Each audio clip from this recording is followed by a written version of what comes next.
Cassian Voss stared out over the sprawling Manhattan skyline from the floor-to-ceiling windows of his penthouse office, the city lights below pulsing like distant stars. Every evening, as the urban symphony of honking taxis and murmuring crowds drifted up from the streets, he allowed himself a single, forbidden thought, that somewhere in this vast, indifferent metropolis, a woman existed who could shatter the meticulously built walls around his heart. To the world, Cassian was the embodiment of cool efficiency, a CEO whose name was synonymous with Voss Innovations, a tech empire that thrived on bold ideas and ruthless precision. His reputation was immaculate, his public persona unassailable, and his business acumen legendary. Yet beneath the impeccably tailored suits and the carefully curated image lay a secret longing that he dared not share. Every morning, Cassian's routine was as precise as the algorithms his company designed. He rose before dawn, worked through a series of rigorous meetings, and made decisions that moved millions of dollars with a mere nod or a measured glance. On the surface, his life was a triumph of discipline and success, but each decision, each transaction, reminded him of the emptiness that followed in the wake of his relentless ambition. For years, he had convinced himself that emotions were liabilities, weaknesses that had no place in a world of calculated risks and shareholder expectations. Love, after all, was messy and unpredictable, an inconvenience he could ill afford. And yet, in quiet moments when the boardroom lights dimmed and the weight of the day receded into silence, he would catch himself thinking of her. Her name was Lavinia Klein, a name that, to him, resonated with both elegance and mystery. He recalled the first time he saw her, not in a board meeting or a glossy magazine spread, but in the soft glow of a charity event where she worked behind the scenes to create magic out of mundane spaces. She moved with effortless grace, her laughter light and genuine, a sound that seemed to echo in the empty corridors of his mind long after the event had ended. There was something undeniably enchanting about the way she transformed an ordinary room into an intimate haven, filling it with warmth and an almost tangible sense of wonder. That night, as he watched her from across a crowded room, something in Cassian shifted imperceptibly, a stirring that defied the cold logic he had so long relied upon. In the days that followed, Cassian found himself obsessively replaying every detail of that encounter. He analyzed the way her eyes sparkled when she talked about her work, the subtle tilt of her head as if she were listening to a secret melody only she could hear. He began to notice the contrast between her creative spontaneity and his own methodical existence, a divergence so stark that it both unsettled and intrigued him. The more he tried to dismiss the thought as a fleeting distraction, the more it clung to him like a persistent whisper in the dark. He had always prided himself on being immune to sentimentality, yet here he was, daydreaming about a woman who embodied everything he had been taught to avoid. Cassian's inner turmoil grew even as he meticulously planned his next corporate move, a series of strategic investments that would secure Voss Innovations' future for years to come. Yet each time he stepped into the boardroom, his mind would betray him, wandering to the memory of Lavinia's radiant smile. He found himself searching for any excuse to see her again, to experience the uncharted territory of emotion that she had inadvertently unlocked. His thoughts became an intricate dance of desire and self-reproach, a silent battle between the man he was expected to be and the man he secretly yearned to become. Late one night, as the city below slumbered under a blanket of twinkling lights, Cassian remained alone in his office, the soft hum of his computer a constant reminder of the relentless pace of his world.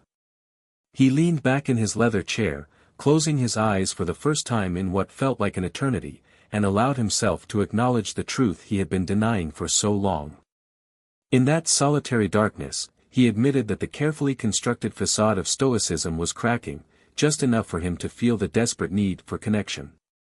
Yet the fear of vulnerability was a chain he had worn for so many years that even the slightest hint of warmth threatened to shatter the illusion of control he had maintained.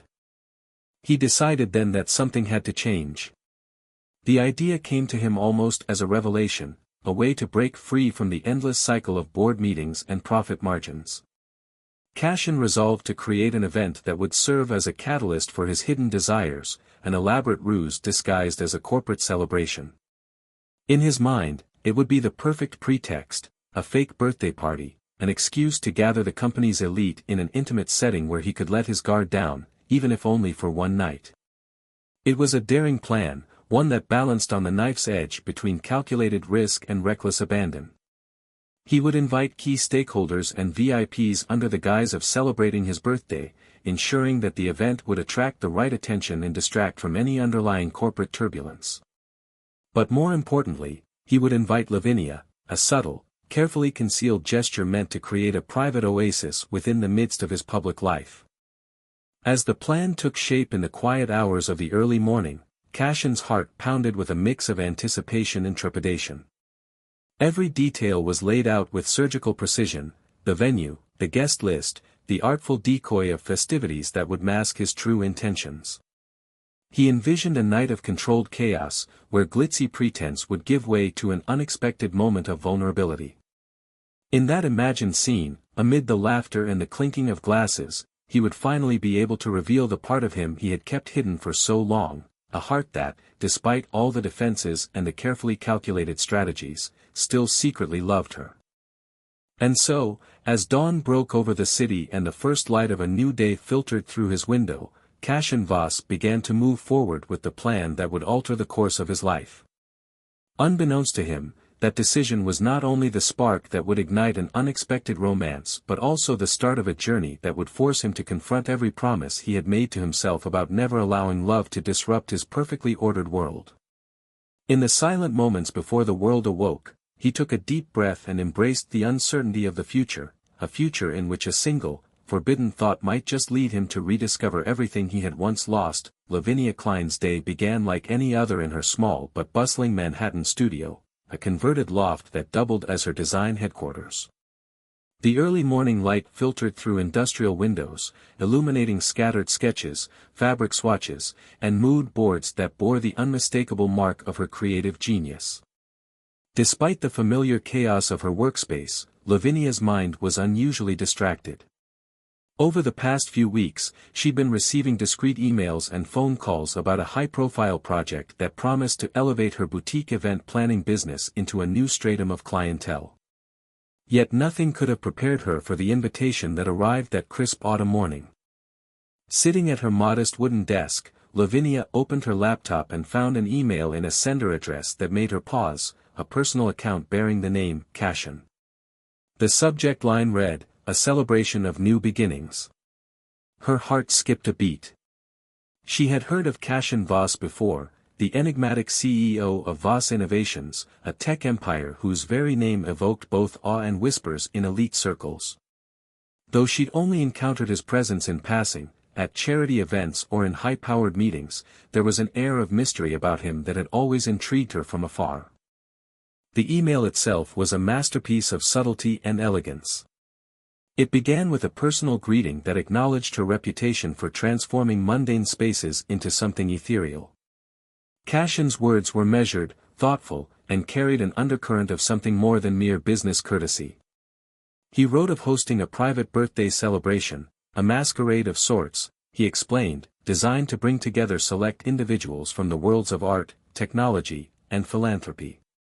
Yet there was a distinct emphasis on discretion and intimacy, as though the event was meant to be a refuge from the relentless glare of public scrutiny. As Lavinia read further, she discovered that the celebration was to be held at an exclusive, undisclosed venue in downtown Manhattan, a loft known only to a few connoisseurs of fine design and private gatherings. The invitation detailed the dress code as elegantly unconventional and stressed that the evening would be filled with surprises that transcended the ordinary expectations of corporate galas. The tone of the message was warm, yet enigmatic, leaving her to wonder if this was merely another elaborate marketing ploy or a genuine personal outreach from the man behind the legendary facade. For several minutes, Lavinia sat in silent contemplation, her mind racing. She recalled the last time she'd seen Cashin, a brief encounter at a charity auction where he had quietly observed the room with piercing, unreadable eyes. His presence had been magnetic, yet painfully distant, as if he were both part of the crowd and impossibly removed from it.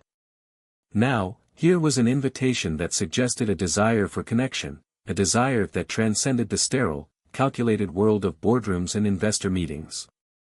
Her curiosity, mixed with a tinge of apprehension, compelled her to respond. She composed a reply that was both courteous and cautiously enthusiastic, thanking him for the honor and expressing her intrigue about the event's promise of new beginnings. In her response, she delicately inquired if there were any particulars she should be aware of, subtly hinting at her need to understand the context beyond a simple celebration. Cashin replied promptly, his subsequent message confirming that the event was indeed personal, and that she was one of a very select group chosen for her unique ability to infuse beauty and emotion into any setting. The rest of her day passed in a blur of preparation and reflection. Lavinia found herself re-examining her entire portfolio, not just as a collection of past achievements, but as a testament to her vision and passion. She spent hours poring over color palettes and layout designs, imagining how she might incorporate elements that were simultaneously bold and intimate into an evening that promised to be anything but conventional. In the quiet moments between phone calls with clients and meetings with her small, dedicated team, she allowed herself to wonder about the man behind the invitation. Who was Cashin Voss, really? What secret did his carefully curated public image conceal?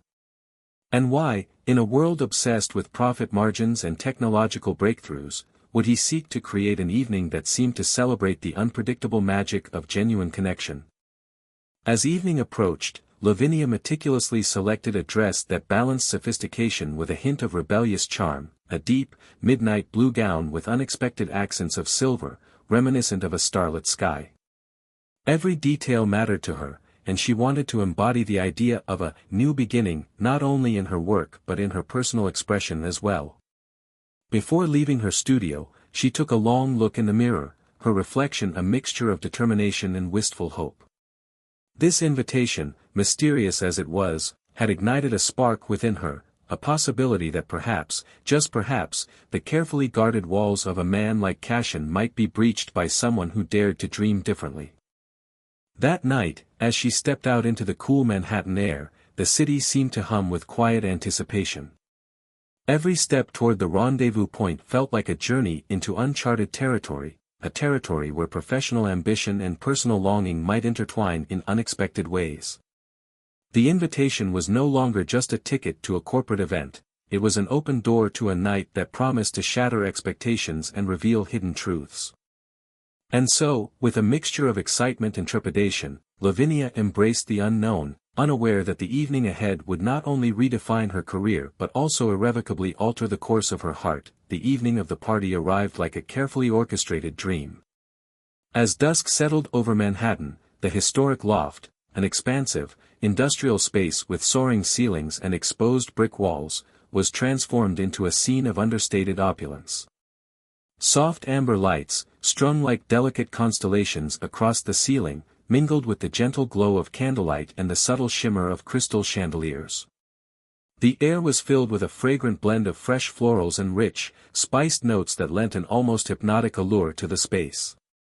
Every detail, from the intricately arranged table settings to the custom-designed backdrops that played with shadow and light, had been planned with meticulous care by Cashin Voss himself. Though the event was presented to the outside world as nothing more than a sophisticated birthday celebration, those in the inner circle understood it to be much more, a ruse designed to offer Cashin a brief escape from his burdens and an excuse to be alone with the one person who had unwittingly awakened emotions he had long kept at bay. His wife, Veronica, was notably absent that night, a calculated omission that both pricked his conscience and fueled his desperate longing. Cashin had orchestrated the party not merely as a display of corporate prowess but as a secret invitation into a world of intimacy and unspoken confession. Every invitation had been delivered with a personal touch, every detail designed to hint at a hidden meaning beneath the glittering veneer of celebration. Lavinia Klein entered the loft with a mix of professional determination and personal anticipation. Dressed in a midnight blue gown that caught the light in subtle, shifting patterns, she moved through the room with the quiet assurance of someone who had spent years honing her craft. As she glanced around at the elegantly arranged tables and the carefully curated art installations, she couldn't help but sense that there was more to this party than met the eye. The atmosphere was too charged, too deliberate, as if the very air trembled with secrets waiting to be revealed. Throughout the evening, Guests mingled with an effortless grace, their conversations laced with the light-hearted banter of celebratory revelry. Yet beneath the surface, a current of tension ran unspoken. Cashin, impeccably dressed in a tailored navy suit, moved through the crowd with a reserved, almost clinical precision. His eyes, however, betrayed a different truth. They constantly sought out Lavinia's presence. Whenever she laughed or paused to admire a particular detail of the decor, his gaze followed her like a silent promise.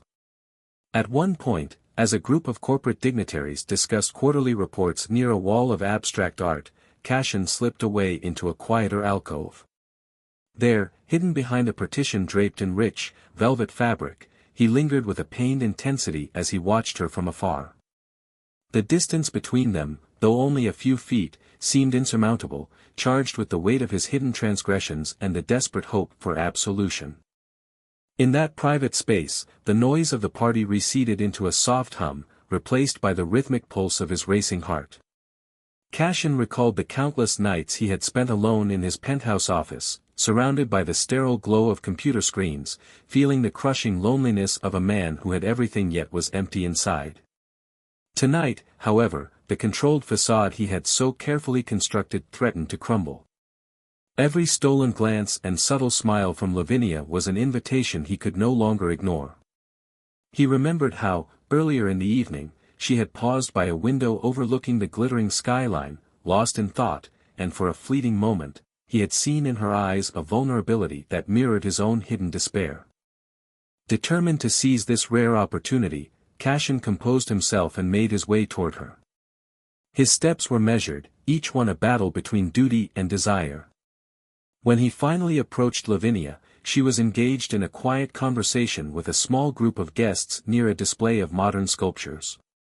As he neared, her eyes flicked up, and for an instant the noise of the party seemed to fall away, leaving only the intensity of their unspoken connection. With a voice that trembled slightly despite his best efforts to remain composed, he offered a simple greeting, an acknowledgement of the moment they shared without the need for elaborate pretense. For Lavinia, the encounter was like a burst of unexpected warmth. The courteous smile Cashin gave her held a trace of something more profound, a silent apology, a confession, and an unspoken plea for understanding all intertwined. As they conversed, the world around them blurred into insignificance. He spoke in measured tones about the burdens of maintaining a public image and the irony of orchestrating an event that was nothing more than a carefully veiled attempt to recapture something he feared he had lost forever. Her own voice, soft yet resolute, conveyed empathy and a spark of daring curiosity. In the intimate glow of that secluded corner, their words flowed freely, unburdened by corporate jargon or the weight of expectation.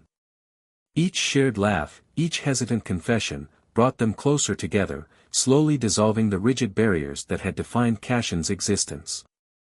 Yet even as the night blossomed into unexpected intimacy, the consequences of his actions loomed like a shadow. Cashin was painfully aware that his carefully hidden betrayal, his ongoing infidelity, had already fractured the foundation of his marriage to Veronica. The absence of his wife at the party was both a relief and a constant reminder of his guilt. Every tender moment with Lavinia was tinged with a bittersweet awareness of the lives he was endangering with his double life. But in that moment, with the soft cadence of Lavinia's laughter and the gentle pressure of her hand in his, Cashin found himself teetering on the edge of an irreversible choice. The fake birthday party had become a stage for an unexpected, raw romance, a romance that promised to unravel his carefully constructed world, no matter how much he clung to the old rules. As the evening wore on and the music softened to a gentle cadence, Cashin and Lavinia drifted further into their secluded world. Outside, the party continued in its glamorous facade, oblivious to the seismic shift occurring in a quiet alcove. Inside, every whispered word and fleeting touch served as both a declaration and a confession, a signal that something real and dangerous had ignited between them. The tension was palpable, a delicate balance of longing and fear, where every heartbeat carried the risk of exposure and every smile was a silent vow to cherish the brief reprieve from the coldness of his other life.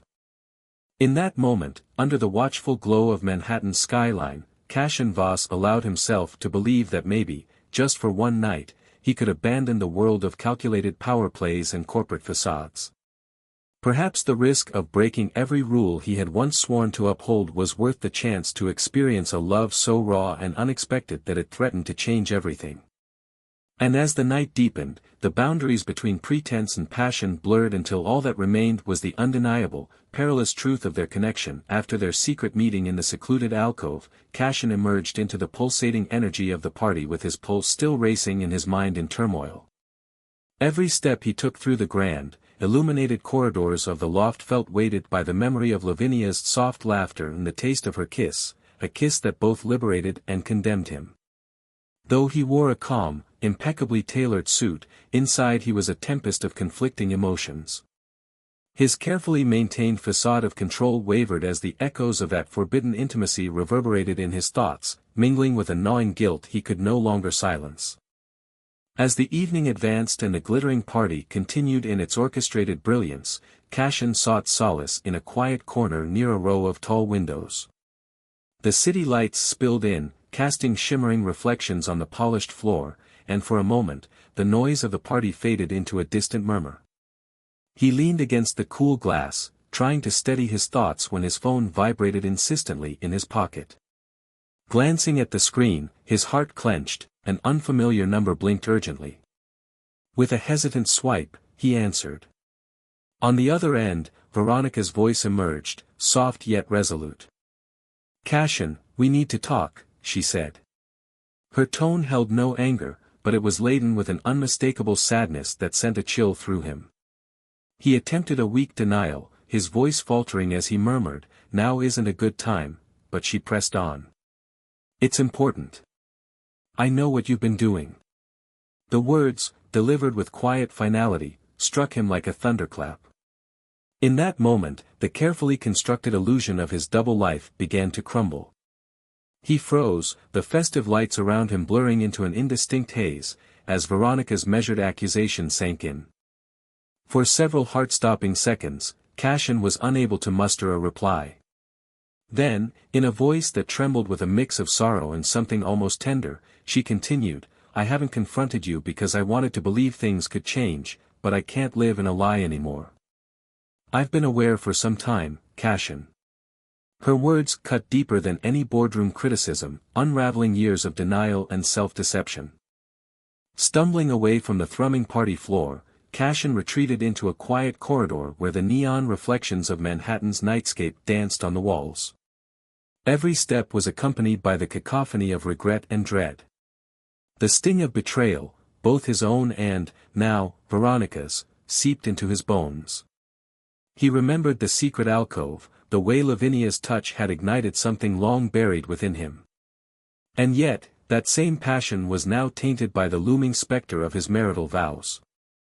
How could he reconcile the delicate, unguarded moment with the crushing reality of his broken promises? In that silence, his mind churned as relentlessly as the city below. He replayed the intimate whispers shared with Lavinia, words of vulnerability in longing that, for a fleeting night, had made him feel alive.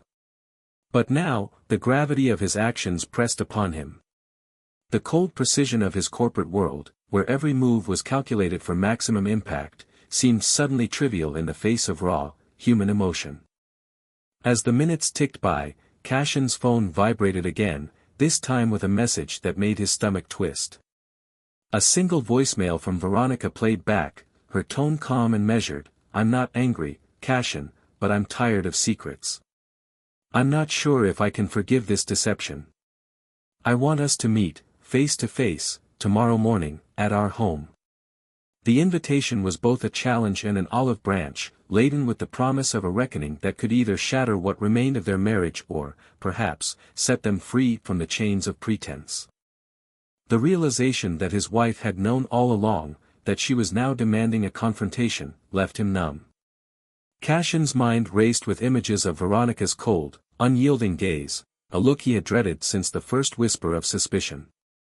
The weight of his secret affair, the stolen moments with Lavinia, now collided with the silent suffering of the woman he had vowed to love. In the dim corridor, his resolve wavered between the fierce desire to cling to the passion that had ignited that unforgettable night and the crushing duty to face the consequences of his betrayal. Meanwhile, in another part of the loft, Lavinia moved through the crowd with a graceful composure that belied her inner uncertainty.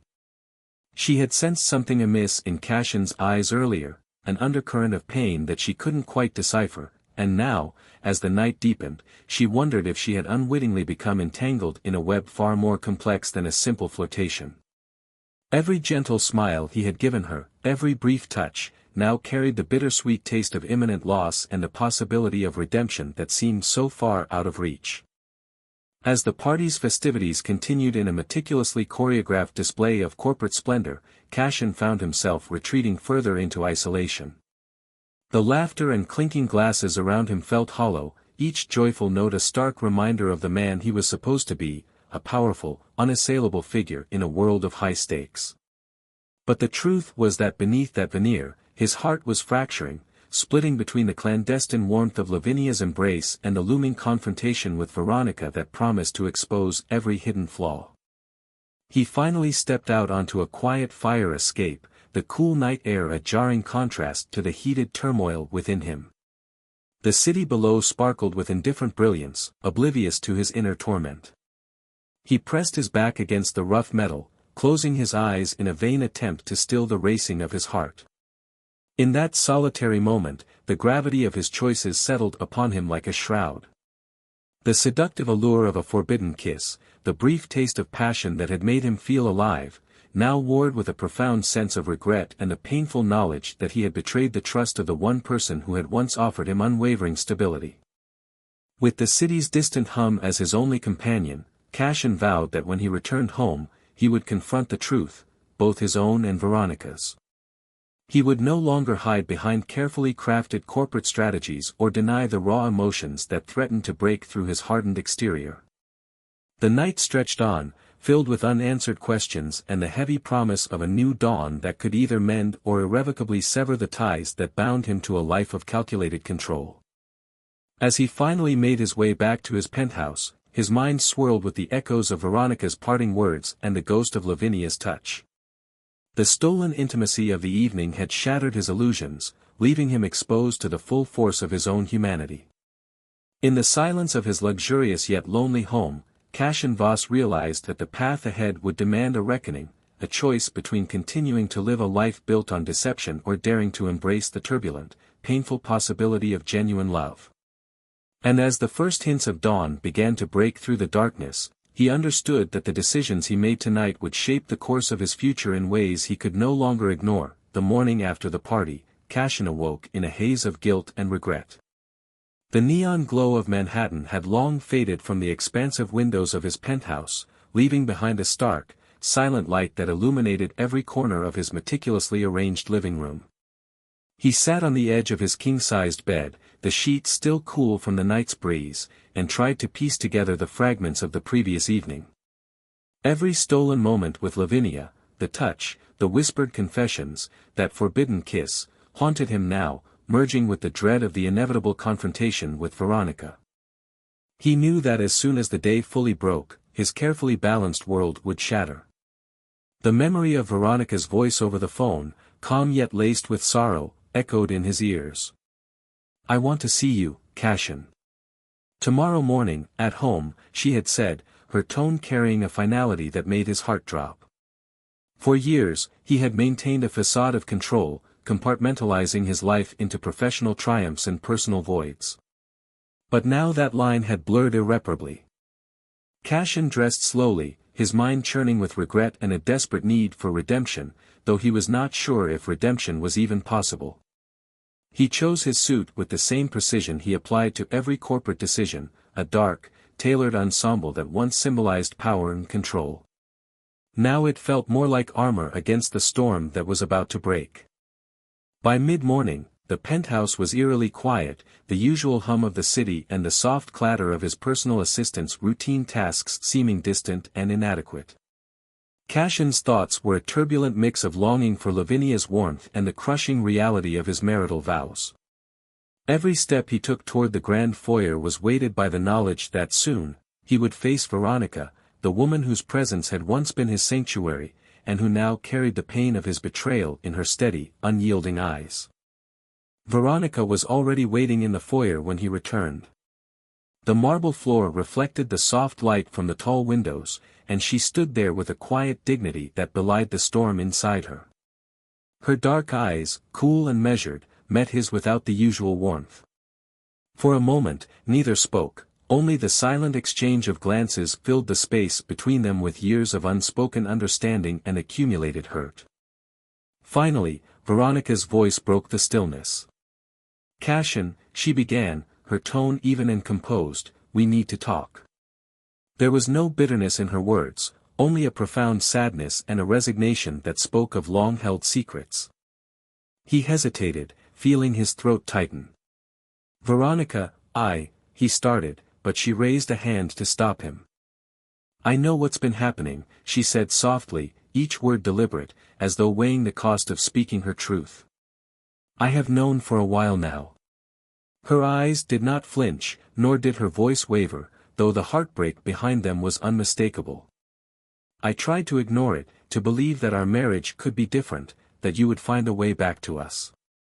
But living in a lie has become too painful."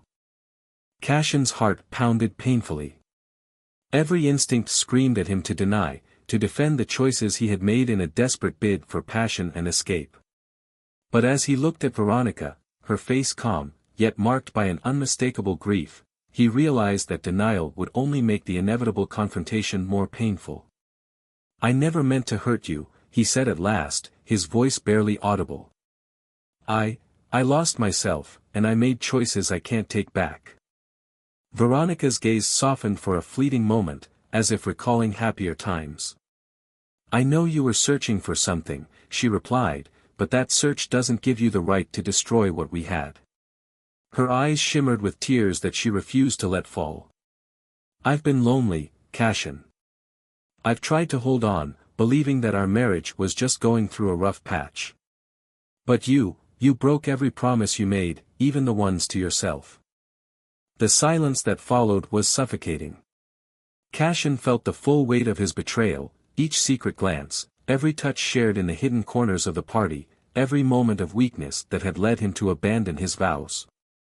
He sank into a chair, running a trembling hand over his face as if to wipe away the evidence of his shame. "I'm so sorry," he whispered, voice heavy with regret. "I never intended for any of this to happen. I thought I was fulfilling something, that I was finding what I was missing." Veronica stepped closer, her expression unreadable. "Finding what, Cashin? A fleeting thrill? A momentary escape?" Her voice was quiet, almost a question, laced with both sorrow and quiet strength. "Or were you just trying to fill the void you've kept hidden for so long?" His eyes met hers, and for a long, agonizing moment, he saw the reflection of his own failures. I was lost," he admitted, his voice cracking. "I built my life on control and precision, but I ended up losing myself in the process. I sought something real, something that made me feel alive. And I found that with her, but it wasn't what I needed. I needed you. I needed us." Veronica's face remained stoic, yet a tear slipped down her cheek as she absorbed his words. "I loved you once, Cashin. I believed in you, in us. But love isn't found in selfish searches or in chasing after a spark that burns out quickly," she said softly. "It's nurtured over time, through honesty and commitment." The room seemed to shrink around them as Cashin struggled to find the words that might bridge the vast chasm he had created. "I know I've failed you," he murmured, voice laden with remorse. "I don't know if you can ever forgive me. I've been a coward, hiding behind the guise of business and power, when all along, I was desperate to feel something genuine." Veronica's eyes glistened as she absorbed his confession. For a moment, she reached out and placed a hand on his, as if to remind him of the shared history between them, a time when their lives had been intertwined not by obligation, but by a tentative, fragile love. "We both made choices, Cashin," she said, her tone soft yet unyielding. "I too sought solace in another, thinking that maybe I could fill the emptiness. I was hurting, and I did things I regret. But I never wanted to lose you completely. Her words hit him like a tidal wave, mingling his remorse with a shocking revelation. He had always assumed that his betrayal was an isolated act, a misstep on his part. Now, the admission that Veronica had also looked elsewhere to escape her loneliness shattered his remaining illusions. In that raw, heart-wrenching moment, the dual betrayals converged into a painful clarity. "So, what now?" he asked, his voice hollow. "Are we supposed to just let everything fall apart?" Veronica withdrew her hand, her gaze distant yet resolute. "I don't have all the answers," she said quietly, "but I believe that if we are to move forward, it must be on the foundation of truth, no more secrets, no more hiding behind facades. I'm willing to try to rebuild what we had if you are. But it has to be real. It has to be honest." Cashin felt as though his entire world was collapsing, yet amid the rubble there was a fragile chance at redemption. The enormity of his mistakes pressed upon him, and he knew that any attempt at reconciliation would require him to dismantle every layer of deception he had so meticulously constructed over the years. "I will do whatever it takes," he promised, his voice earnest, trembling with the weight of his remorse. "I will face the consequences of my actions, however painful, if it means we can start anew." Veronica regarded him for a long, silent moment. Outside, the city stirred with the promise of a new day, indifferent to the turmoil unfolding within these walls. "I can't promise that forgiveness will come easily," she said finally, "but perhaps, together, we can learn to build something that isn't based on half-truths and desperate escapes." In that heavy silence, as the morning light began to filter softly through the grand windows, Cashin realized that his life had reached a crossroads. The passionate, reckless affair that had offered him a taste of something forbidden had left him with nothing but the bitter residue of regret. Now, faced with the shattered remnants of his marriage and the possibility of true, albeit painful, reconciliation, he understood that his journey toward redemption would be long and fraught with challenges. Yet in Veronica's steady gaze, he saw a glimmer of hope, a fragile promise that, perhaps, love could be rebuilt on a foundation of honesty, even if it meant breaking every rule he had once held sacred. As the conversation stretched on, both spoke in low, measured tones, revisiting old memories and tentative dreams of what might have been. There were no dramatic declarations or sweeping promises, only the slow, deliberate recognition of pain and the tentative desire to heal. In that moment, Cashin vowed to himself that he would abandon the facade of the unassailable CEO and allow himself to be vulnerable, to embrace the messy, unpredictable nature of genuine love, even if it meant facing the consequences of his past betrayals. By the time the confrontation drew to a close, the air in the penthouse was thick with unspoken commitments and the sorrow of lost time. Veronica, though still wounded, agreed to give their marriage a chance to be remade, provided that every truth was laid bare. Cashin's heart ached with the knowledge of the path ahead, a journey that would demand courage, sacrifice, and relentless honesty. Yet as he watched Veronica turn toward the window, her silhouette framed by the soft glow of the new day, he realized that the first step toward redemption was accepting the full weight of his choices. In that quiet, shattered space, as the city outside began its relentless pursuit of another day, Cashin Voss understood that his future, however uncertain, depended on his willingness to confront the truth, to rebuild trust brick by brick, and to rediscover a love that was raw, unguarded, and real. Cashin awoke the next day in a dim, silent penthouse that felt colder than ever before. The confrontation with Veronica the previous evening still echoed in his mind, each word a painful reminder of the promises he had broken. He sat at the edge of his bed, staring blankly at the muted light that filtered through the heavy curtains. The opulence of his surroundings, rich leather furniture, gleaming marble surfaces, and priceless artwork, only deepened the irony of his inner desolation. In that quiet moment, the lavish world he had so meticulously built felt empty, haunted by the ghost of his own betrayal. He recalled the steely calm in Veronica's eyes as she had spoken, her voice a mixture of sorrow and resigned strength. "I know what you've been doing," she had said, each syllable measured. In the silence that followed, his heart had pounded in a rhythm that told him he could no longer escape the consequences of his choices. That night, Veronica had not raised her voice or hurled accusations. Instead, she had simply left him with a promise to meet again the next morning, to confront the full truth of their unraveling marriage. Now, as dawn crept over Manhattan, Cashin felt the weight of that promise crushing him. Desperate to find some semblance of solace, he wandered into his study, a vast room lined with shelves of business reports and framed accolades. The cool morning air mixed with the faint scent of fresh coffee from the machine on a side table. He sank into his leather chair, his mind swirling with memories of the previous evening, the secret alcove with Lavinia, the soft, forbidden kiss, and the fleeting intimacy that had momentarily lifted him from his lonely throne of power. Yet those moments of passion were now indistinguishable from a bitter guilt that clawed at him with relentless precision. As he sat lost in thought, his phone vibrated insistently on the mahogany desk. Expecting another desperate message from Veronica, he hesitated before answering. Instead, he found a new email, a single, unexpected note from Veronica that he had not seen the night before. With trembling fingers, he opened it, and the carefully chosen words leaped off the screen. Cashin. I have a confession to make. For years, I have known that our marriage was built on convenience, on mutual compromises. I never wanted to be your prison, just as I never wished to be unloved. In my loneliness, I too sought solace outside these walls. I met someone who listened when I cried and made me feel seen when I was invisible. I do not say this to hurt you, but to lay bare the truth so that we might confront it together.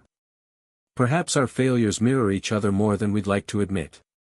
I hope that by knowing this, you can understand that our love was never as pure as we imagined it might have been. Veronica. The word struck him like a physical blow. For a long, agonizing moment, Cashin sat in stunned silence, the room around him fading into insignificance.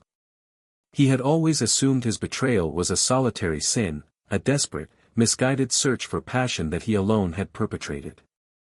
To learn that Veronica, too, had sought refuge in another man was a revelation that shattered the carefully constructed narrative of his isolation.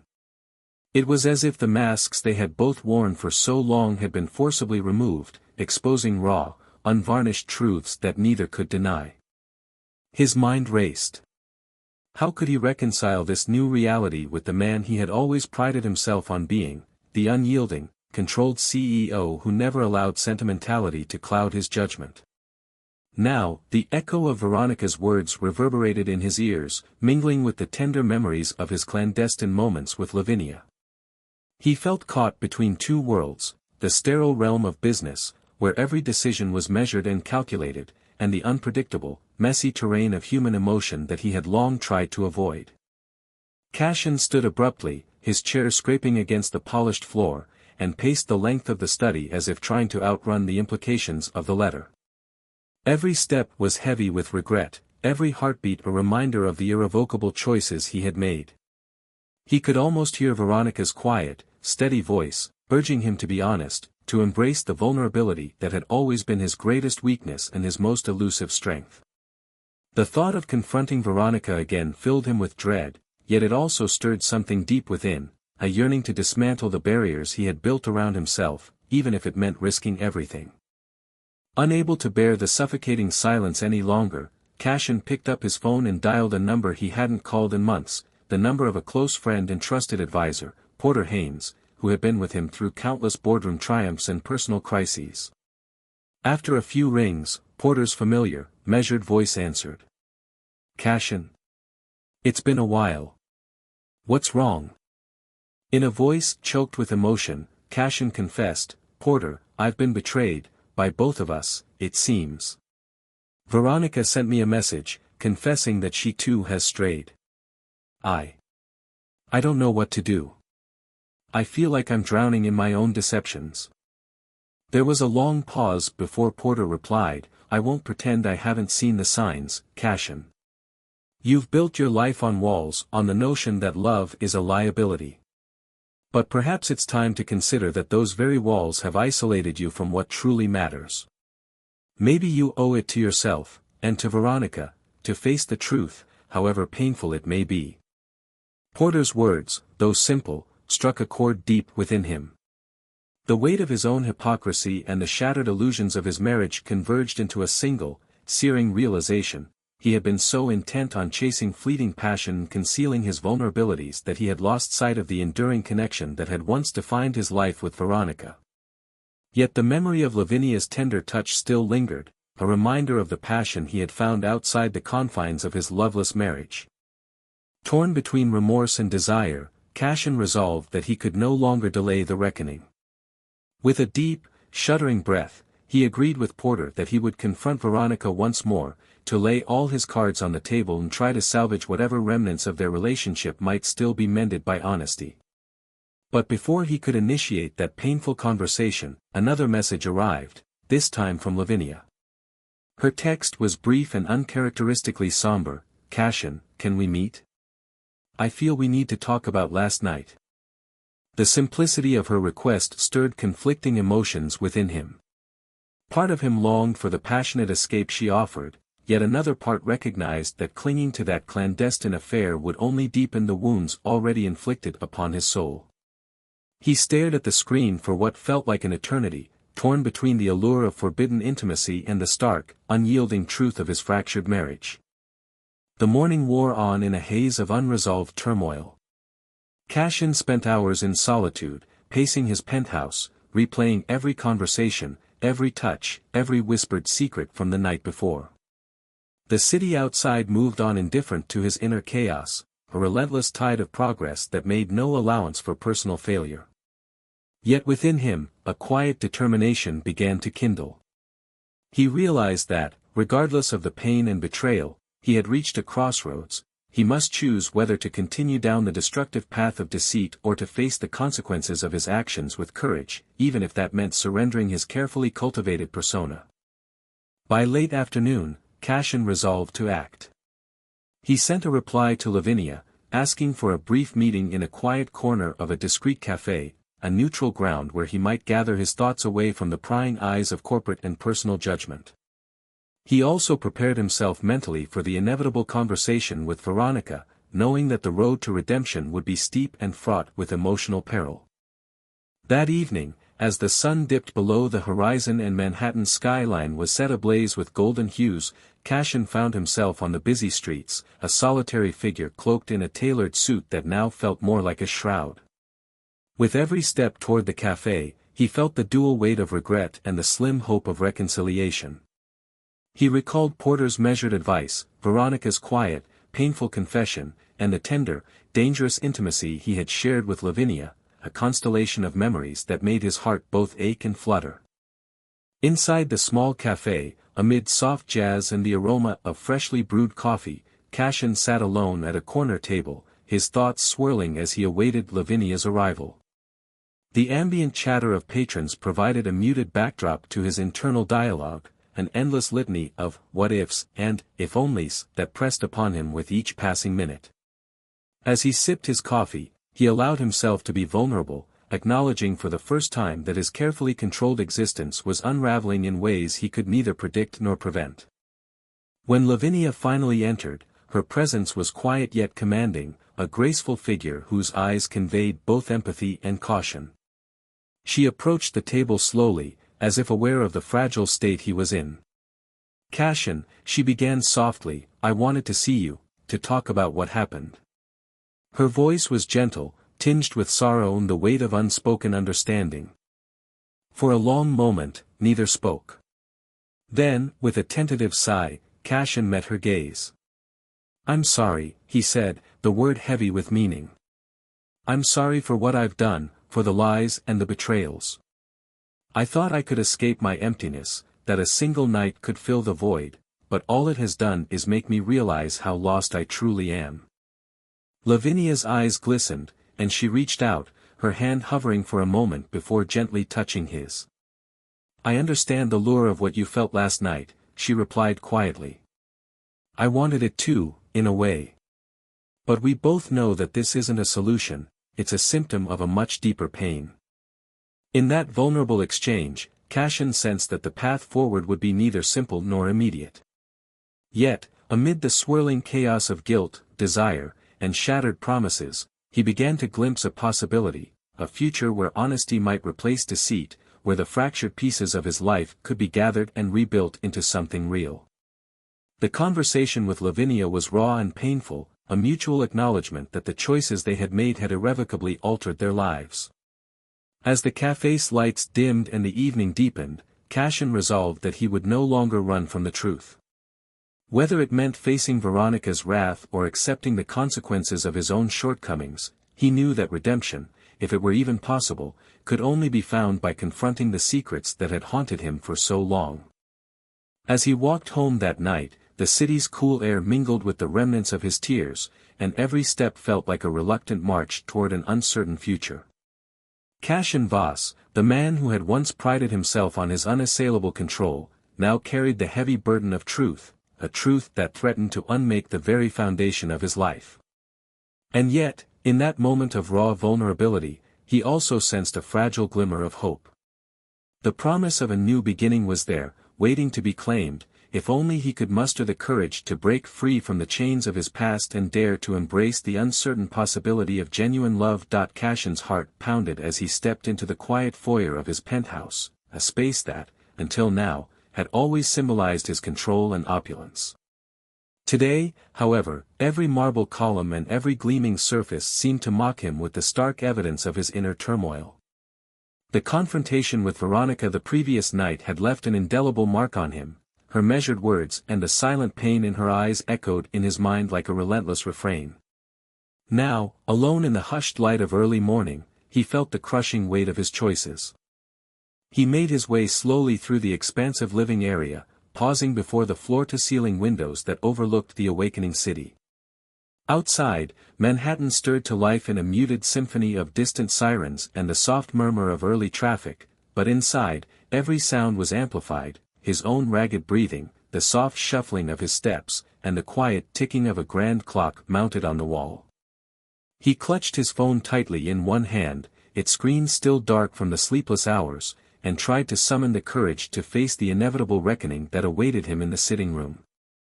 Veronica was already there. Standing near a large, abstract painting that dominated one wall, she exuded an aura of both resilience and sorrow. Her dark eyes, once full of warmth and unspoken promises, now looked at him with a cool detachment that cut deeper than any accusation. The silence stretched between them like a chasm, filled with the memories of their shared past, a past built on mutual compromises, unvoiced hurts, and the careful maintenance of appearances. "Cashin," she said quietly, her voice measured and steady, "we need to talk." Her words were neither harsh nor angry. They were laden with the gravity of years spent pretending, of secrets festering in the spaces between them. Cashin swallowed hard, his throat suddenly dry. He took a tentative step forward, as if bridging an invisible gap. "Veronica," he began, his voice faltering, I never meant to hurt you. I lost myself, and in trying to find what I thought was missing, She raised a hand to cut him off, her gaze never wavering from his. "I know, Cashin. I know you lost yourself. I've known for some time now that our marriage wasn't perfect. I've felt it, this emptiness, and I tried to hold on, hoping things would change." Her tone was soft yet carried an unmistakable edge of resolve. "But you broke every promise you made to us, to our marriage. I've tried to be strong, to forgive you silently, but I can't live in a web of lies anymore." The room seemed to contract as Cashin's pulse thundered in his ears. He reached out, as if to bridge the gap with words, but found himself unable to speak. Instead, he sank into a nearby chair, his eyes locked on the intricate patterns of the rug beneath his feet, a small, tangible reminder of the life they had built together. For a long moment, neither spoke. The silence was heavy, punctuated only by the quiet hum of the city beyond the glass. Finally, Veronica broke the stillness. "I need you to understand something," she said, her voice trembling ever so slightly. "I know I wasn't the perfect wife. I, too, have been searching for something, someone, to fill the void. I made mistakes, Cashin. I sought comfort where I shouldn't have. But that doesn't erase what we once had. I still believe we had something real, something worth fighting for. Her confession, soft and raw, sent a ripple through him. Cashin's eyes brimmed with unshed tears as he struggled to reconcile the man he'd projected, a distant, unyielding CEO, with the vulnerable human being before him. I've been so afraid, he admitted at last, voice breaking. Afraid of feeling too much, of losing control. I thought I could chase that passion, that momentary escape with Lavinia, and fill the emptiness. But instead, I've only driven us both deeper into despair. Veronica's eyes glistened with a mix of pain and tentative hope. I don't want to see you chase empty thrills, Cashin. I want you here, with me, where we can confront our pain and, maybe, rebuild something honest. I'm not asking for instant forgiveness. I'm asking for truth, for both of us. She stepped closer, her expression softening as memories of gentler times flickered in her eyes.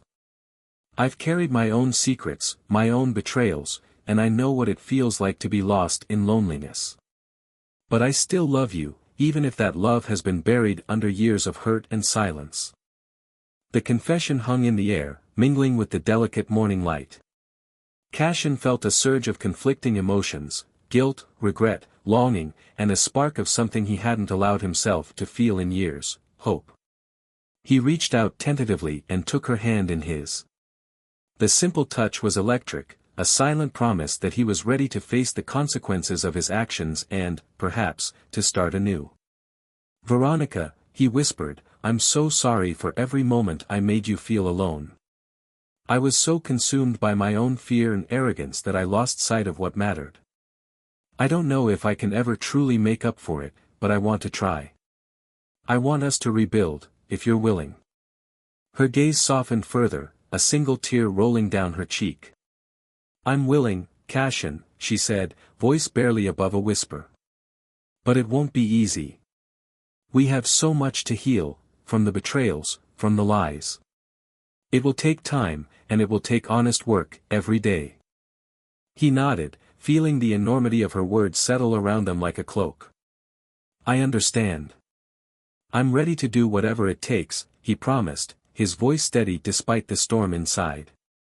In that charged moment, as they stood together in the quiet intimacy of their shared home, an unexpected knock at the door startled them both. Cashin's heart sank, he wasn't sure if he could face another confrontation so soon. He exchanged a brief, laden glance with Veronica before moving to answer the door. There, in the hallway, stood a distraught young woman, Lavinia. Her eyes were red from tears, and her hands trembled as she clutched a small, leather-bound folder to her chest. I'm sorry to intrude, Lavinia stammered, her voice barely audible, but I need to speak with you, Cashin. She hesitated, glancing at Veronica with a look that mingled regret and resignation. Veronica's gaze hardened for a fraction of a second before she stepped aside, her expression unreadable. Cashin, caught between the woman he was trying to mend things with and the one who had ignited his dangerous passion, felt a surge of panic. Lavinia, please, come in, he said gently, though his voice betrayed the tumult inside him. Once they were all seated in the living room, the atmosphere grew thick with anticipation.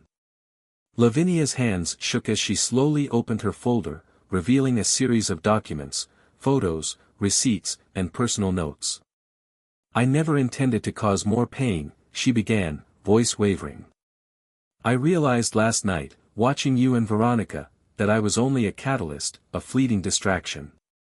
I care about you both too much to be the cause of further hurt. I'm here to offer my apology and, to step back, if that's what you both need. Cashin felt a lump in his throat as he listened.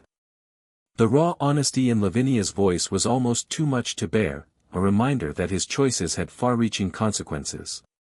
Veronica's expression was unreadable, her eyes dark and guarded, yet there was a subtle hint of relief in the way she exhaled slowly.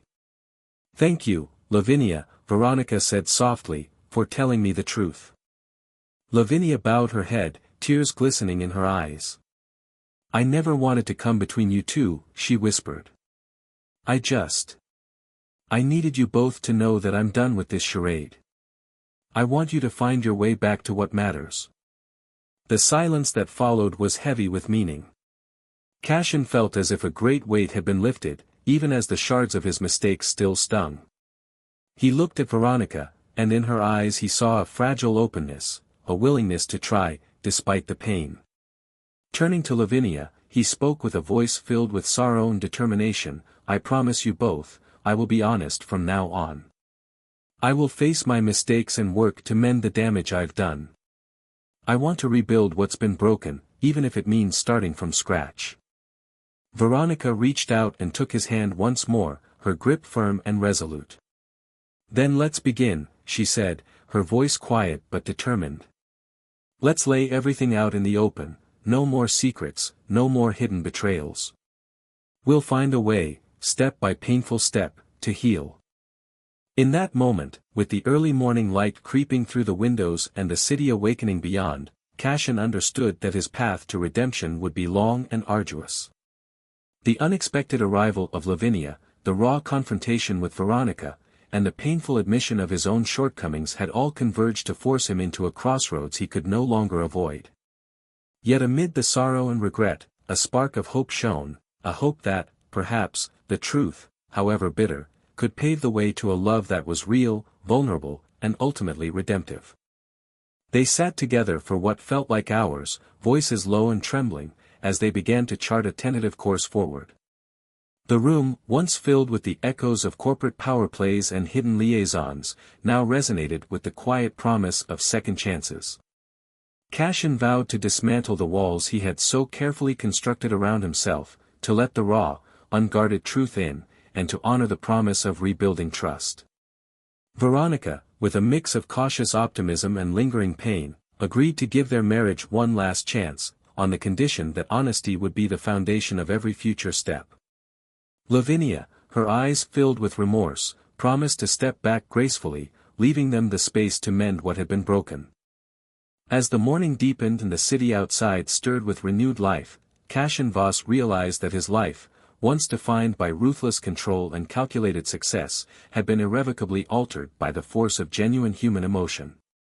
In the silent embrace of that fragile new beginning, he felt, for the first time in many years, that there might be a way to reconcile the man he had been with the man he longed to become, a man capable of true love, of true vulnerability, and of the honest, sometimes painful, journey toward redemption. As dawn broke over Manhattan on a day that promised both reckoning and renewal, Cashin Voss stood alone on the balcony of his penthouse, staring out at a city that, despite its indifferent glitter, now seemed to pulse with the weight of his decisions. The previous night's confrontations had left him raw and exposed, each painful word exchanged with Veronica, each lingering look from Lavinia echoing in his mind like a refrain he could not escape. Now, in the quiet pre-dawn light, he felt the immense gravity of the new path before him. Every honk of distant traffic and every muted whisper of the wind seemed to speak of change, of a life about to be irrevocably reshaped. Inside, the atmosphere of the penthouse was heavy with silence.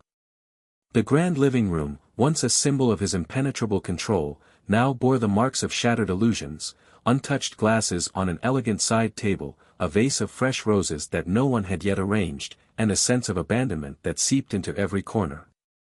Cashin recalled Veronica's calm, measured voice as she had spoken to him that bitter night, accusing him of breaking every promise he'd ever made, even those to himself. Her eyes had been steady, not angry but filled with a deep sadness and a quiet determination to reclaim her own truth. He had heard her say, "I can't live in a web of lies anymore," and those words had reverberated in him until, at that moment, they were all he could hear. Later that morning, as the first real light crept through the tall windows, a knock at the door startled him. Opening it, he found his legal advisor, Mary Ann, whose eyes betrayed a mixture of professional concern and personal sympathy. "Mr. Voss," she said softly, "the board has convened an emergency meeting. They're aware of the scandal, and the media is already abuzz." Her words confirmed what he had feared most. his double life was no longer a secret confined to his private quarters, but a public debacle threatening to topple the empire he had built. For a long moment, Cashin simply stared at her, his mind racing. He knew that the coming hours would demand choices that could either redeem him or shatter everything further. "I understand," he replied, his voice steadier than he felt. "I must face the consequences, and I must do so with honesty." Marianne offered him a small, encouraging nod before departing, leaving Cashin with the heavy burden of what was to come. That afternoon, the boardroom was filled with an electric tension. Executives and board members sat in rows of sleek chairs, their faces a mixture of disapproval and cautious optimism. At the head of the long, polished table, a projected image of the company's financial reports flickered, but for Cashin, the numbers were secondary.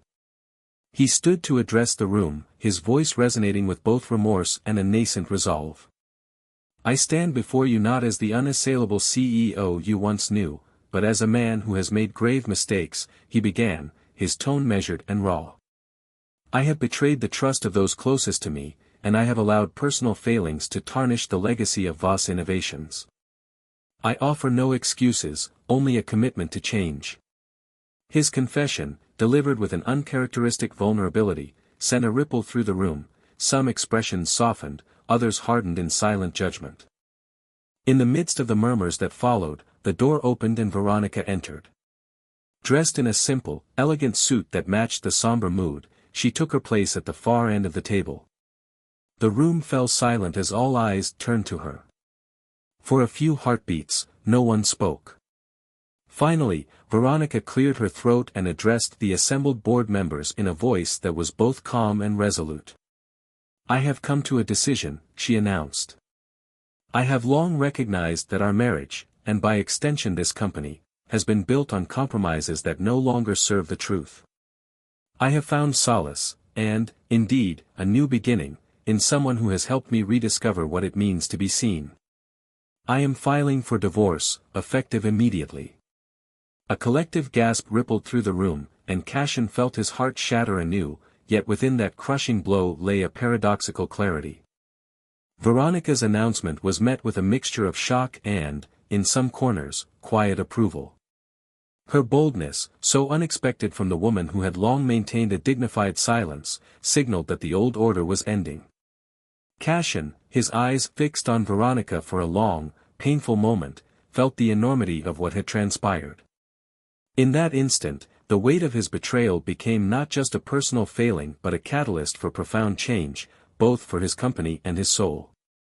After the meeting, as board members filed out and the air of corporate judgment began to clear, Cashin retreated to the solitude of his private office. His hands trembled as he read through the barrage of internal emails and media reports that documented every salacious detail of the scandal. Yet amid the chaos, one message caught his attention. A handwritten note slipped under his office door. It was from Lavinia, written in careful, elegant script. "Cashin, I understand the storm you face. I only ask that you do not lose sight of who you truly are. Sometimes, the most painful truths lead us to the most liberating beginnings." Her words were a lifeline, a reminder that, despite the devastation, there remained a chance for redemption if he dared to confront the truth and let go of the old, destructive ways. That evening, as the city lights blinked awake in a glittering mosaic below, Cashin sought solace in one final, private act. He drove out to Central Park, where the calm of the early night offered a stark contrast to the tumult within him. There, on a secluded bench beneath ancient oaks, he allowed himself to be vulnerable, to cry, to rage, and to whisper apologies to the night sky. The cool breeze carried away his tears and, with them, a small part of the guilt that had so long weighed him down.